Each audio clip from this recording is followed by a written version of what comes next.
Welcome to the Seven Figure Leaders podcast. This podcast was created to celebrate the success stories of seven-figure business owners, giving them a platform to share their insights and lessons learned in order to inspire other business owners. As well as that, it's an opportunity to build new connections. So if you're a seven-figure business owner or someone who works with seven-figure business owners and you're looking for introductions to potential stakeholders, strategic partners and clients, I'd love to hear from you or have you on as a guest and see if I can help make those connections for you. Just go to synergycfosolutions.co. That's synergycfosolutions.co and click podcast. And there you'll find the link to apply.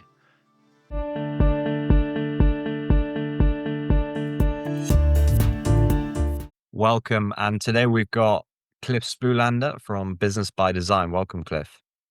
Thanks, Tom. Thanks for having me. Best place to start then. Why don't you give us a little bit of background as to who you are, what you do, and how you help your clients?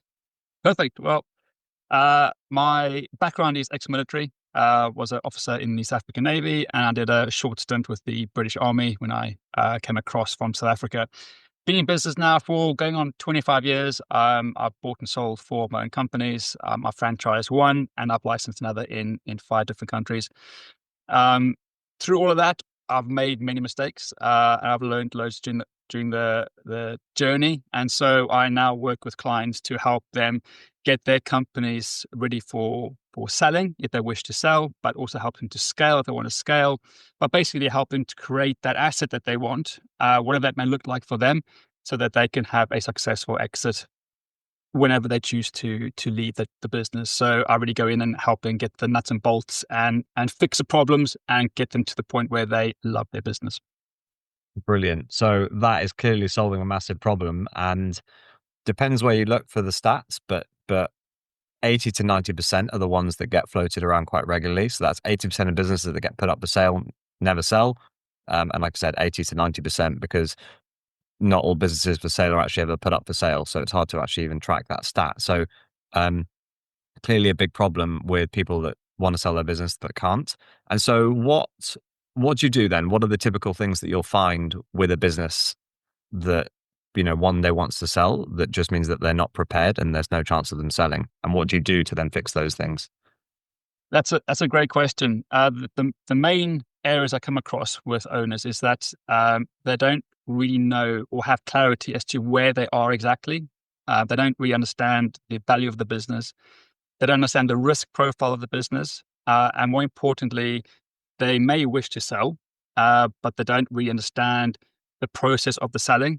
They don't understand who the ideal buyer is, and hence they don't then grow or scale the business to attract that particular buyer. So we go in there, first of all, and look at the business as a whole. Where are they from a valuation perspective? Where they are from a risk profile perspective? And then we look at the owner as well. How involved is the owner in the business? Are they stuck in the weeds? Is the business reliant upon the owner? Because that's a big factor. Because if the owner is very reliant or working within the business a lot and is a core part of the business, that has a dramatic impact on valuation and even the salability of the business. Once that's looked at, we then look at the other risk profiles of the business, employees, for example, knowledge gaps, work gaps, just to make sure that whatever risk profiles there are within the business, we address those first, because the risk tends to drive the valuation needle the most. Once that's dealt with, we then look at how do we grow the business. Now, we can grow the business through organic means. That's slow, time-consuming, and does take a fair amount of capital. And there is risk to that. But if you've got time, that's absolutely fine. But for some owners, they come to me fairly late in the process. They want to sell relatively quickly. And so organic growth sometimes isn't the right way to do it. So we then look at growth through acquisition. So we can rapidly scale the business. But again, going back to their current business, we need to make sure the business can handle that kind of growth. So we look at the foundations, the operations, the people, the processes, and all that kind of stuff to make sure that whatever we do within the business, it can handle that kind of growth. So it's just really going in there, giving the owner a very clear understanding of what the business looks like, where they are personally. And then the third element is where they are on a personal financial basis. Now, how much money will they need to retire and to exit and have a good life financially, a secure life financially? Is it 2 million? Is it 20 million? What is it? And then where are they along their journey? What is the wealth gap, which is between what they have now, what they need? And so once we've determined all these factors, we then have a very clear roadmap of what we need to do with the business and how we need to structure it, how we need to grow it in order for them to achieve that exit at the end. But the big factor is, do we have enough time to do that? And that's the biggest trap I find owners fall into. They think selling a business is like selling a house. Just give it a lick of paint, tidy the garden up, and off you go. But actually, it does require at least 3 to 5 years to do this really, really well and do it really properly. Because if there is a big wealth gap and a big difference in valuation, we need to work on the business for quite a while. Not only to get it to where it needs to be, but to prove concept to a buyer. The buyer wants to see proof that what you've done in the business is sustainable.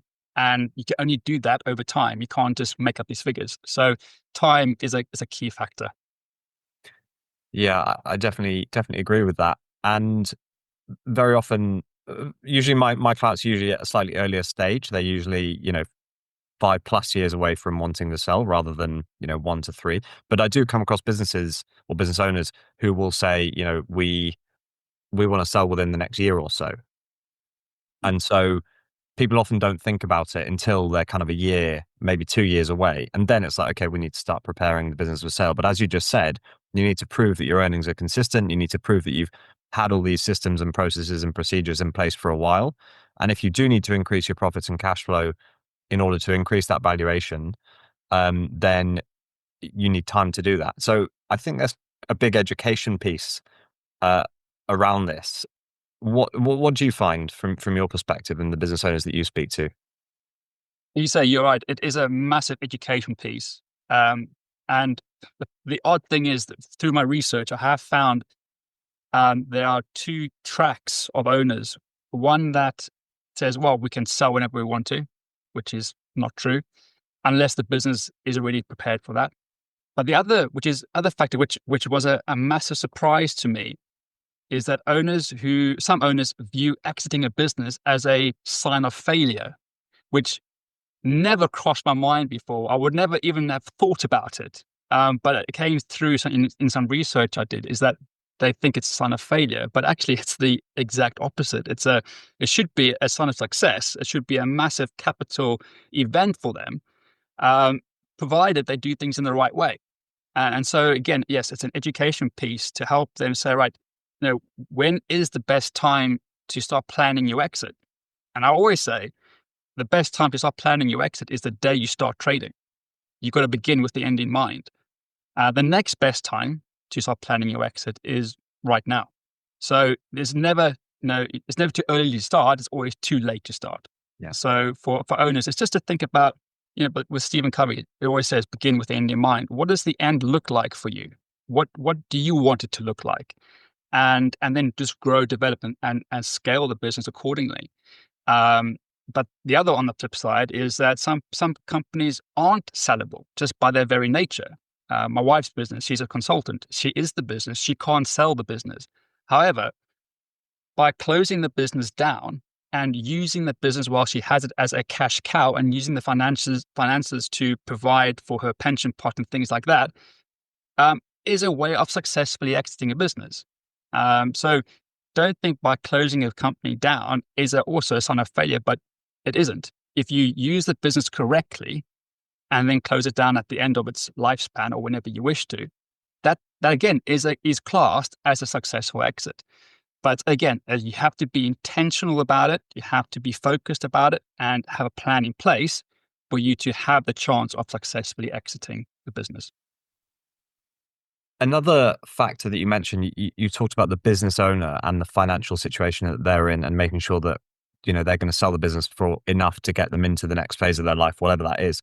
Do you find often that a reason that business owners might not want to sell or might be reluctant to sell is because they don't know what they're going to do next?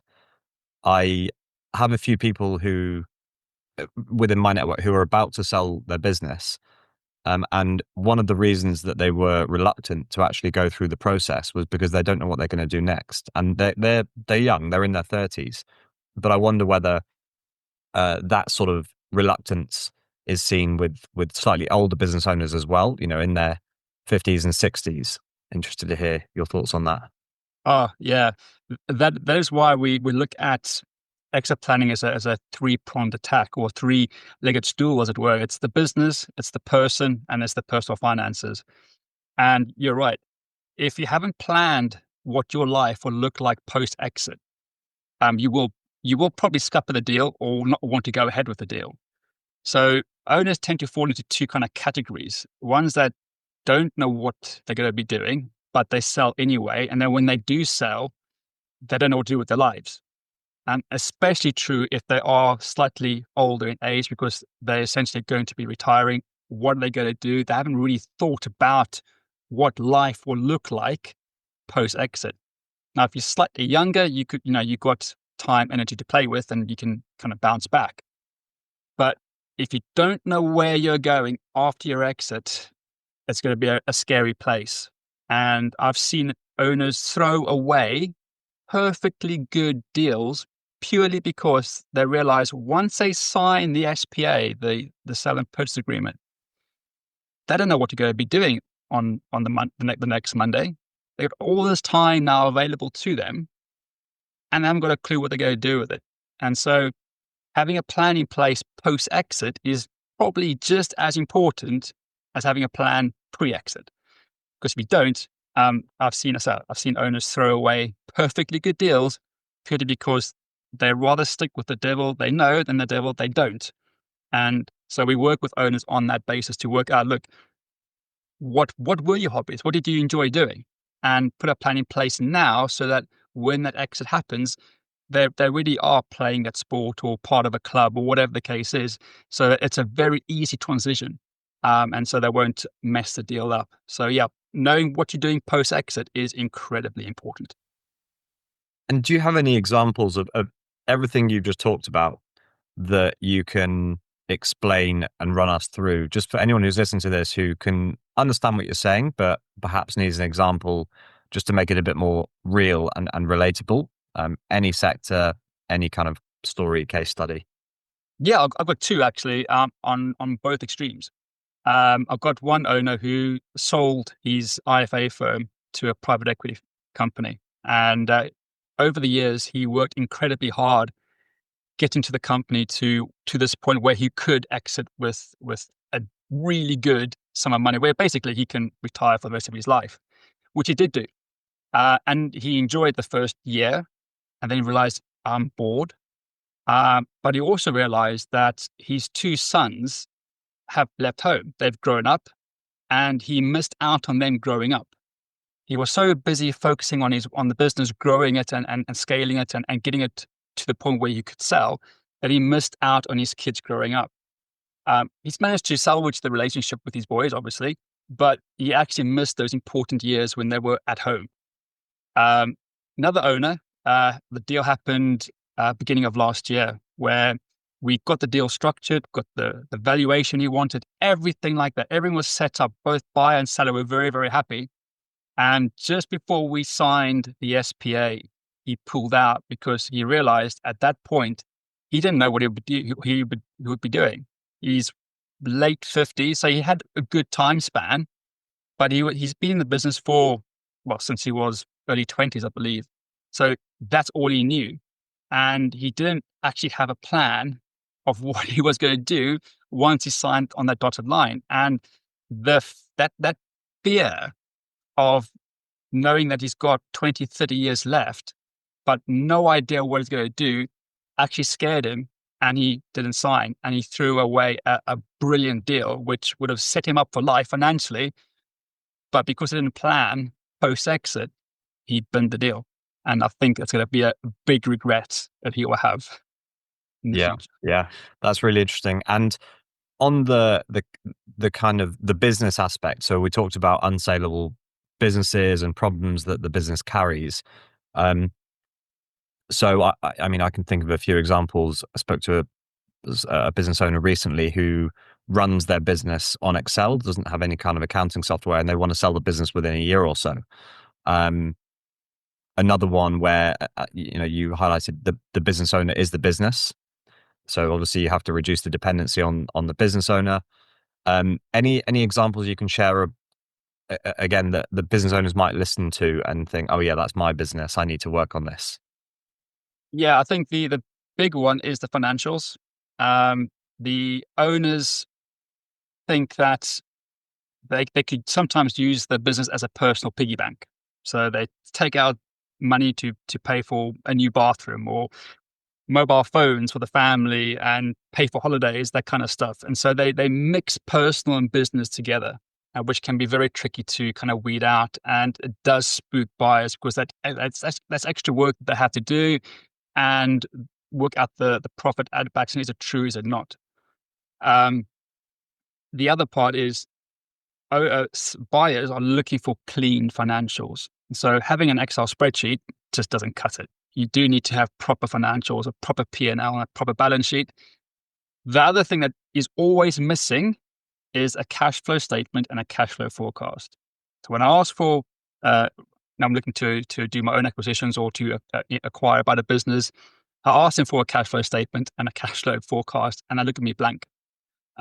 One client, again, as an example, been running a commercial electronics company, and in the last 24 years had never, ever, ever created a cash flow forecast. And so just doing that for them was a, eye opener for them. So having clean financials, understanding what they're doing with the cash, keeping it very clean, keeping it business only, making it obviously as tax efficient as possible. Again, using the business, you've got extra profits, stick it into some pension plans because that can be added back quite easily onto the P&L. But yeah, having clean financials is vitally important. I think that's a really good message about the clean financials, because whether you're looking to sell the business or not, having clean financials means that you've got a clear base that you can make solid data-driven decisions from. And interesting that you raised that point about the cash flow forecast, because that's one of the easiest things that you can do to actually get on top of your numbers. Very often when I start working with my clients, as I said, they're often not looking to sell within the next couple of years, but they're often clouded by all the numbers, the cash coming in and out of the business. They don't really know where they're currently at. And so one of the first things we often do together is essentially clean up the numbers and get a clear picture of how much cash we've got and how much is coming in and out over the next few months. As you said, a very simple cash flow forecast on an Excel document, nothing complicated. And once you've got that in place, then you have a clear picture of what you can afford to invest or not invest in things like new hires, marketing, all the rest of it. So it's interesting that you raised that point, that as a prospective buyer, you would be looking for that cash flow forecast as well. 100%. I need to see the cash flow cycles. I need to see if there are any dips within the financial year. And also by the owner or the seller having a decent cash flow forecast tells me that they actually are on top of the numbers. Again, another example, a drainage company, 7 figures, never done a cash flow forecast, did a cash flow forecast with them, and they end up saving 11 grand a week because they were spending on weird things that they never realized they were spending. So 11 grand a week they were saving by doing a cash flow forecast, because that does open your eyes as to where your money's going. And if you don't know where your money's going, it's going to go everywhere. Yeah. And so being incredibly disciplined and checking your cash flow daily or weekly is imperative for any owner, irrespective of size, whether it's a 4-figure business or an 8-figure business. Doesn't matter. You have to check your cash flow. End of. Absolutely. And so back to kind of you and what you help your clients with specifically. So obviously it's exit planning. How do you tend to work with your clients? Is it one-on-one, weekly, monthly meetings for a few years ideally, or how does that work? Depends on the business really, and the owners and where they are. So some owners need a lot of intense help initially because they need to move quickly.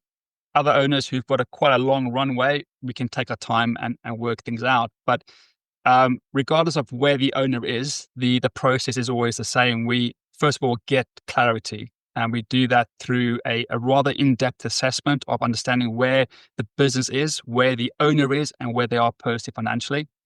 Once we have that, we then look at where they want to go. Do they want to sell?